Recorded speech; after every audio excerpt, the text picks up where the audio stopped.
Hello and welcome to गहरे अल्फाज, मेरे माइक्रो पॉडकास्ट की सीरीज़ जिसमें बात होती है नगमों और गज़लों के उन चुनिंदा मिसरों पर जिनमें गहरा अर्थ छुपा है।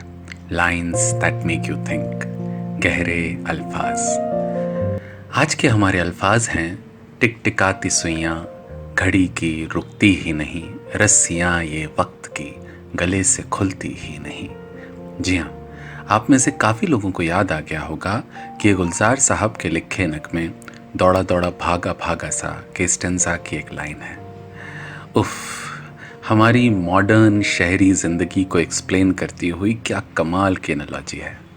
कितनी सटीक, कितनी क्लियर।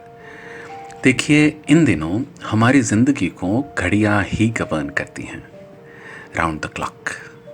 ऐसा लगता है जैसे अपनी सुई को एक इंस्ट्रक्ट करती उंगली की तरह यूज़ करते हुए घड़ियों ने हमें पालतू बनाकर हमारे गले में पट्टा डाल दिया है, और इन शेड्यूल्स की रस्सियों से बंधे हम लोग बस चले जा रहे हैं, बेहोश से बेख्याली में।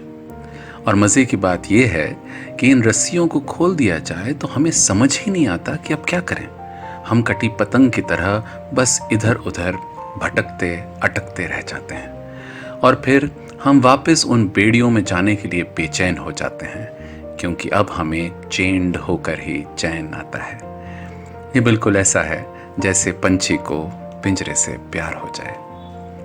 पर अब सवाल ये उठता है कि हर चीज़ वक्त पर करना तो ज़रूरी होता है ना, वरना इसके बिना डिसिप्लिन का क्या होगा। जी हाँ, बात तो सही है, पर बिना डायरेक्शन के भला डिसिप्लिन किस काम का। तो आइए, जब हम अपने साथ वक्त बताती घड़ी रखें तो साथ ही कंपास भी रखें, जो हमें दिशा भी दिखाए, एक सेंस ऑफ डायरेक्शन भी दे। वरना हम एक्टिविटी करते रह जाएंगे और एक्शन होगी ही नहीं, और हम वक्त के ग़ुलाम ही रह जाएंगे। और ये ग़ुलाम का वक्त भला कहाँ कभी अच्छा रहा है ना। गहरे अल्फाज, टिक टिकाती सुइयाँ, घड़ी की रुकती ही नहीं, रस्सियाँ ये वक्त की गले से खुलती ही नहीं। इन पर सोचिएगा ज़रूर। अब इजाज़त दीजिए, फिर मिलेंगे।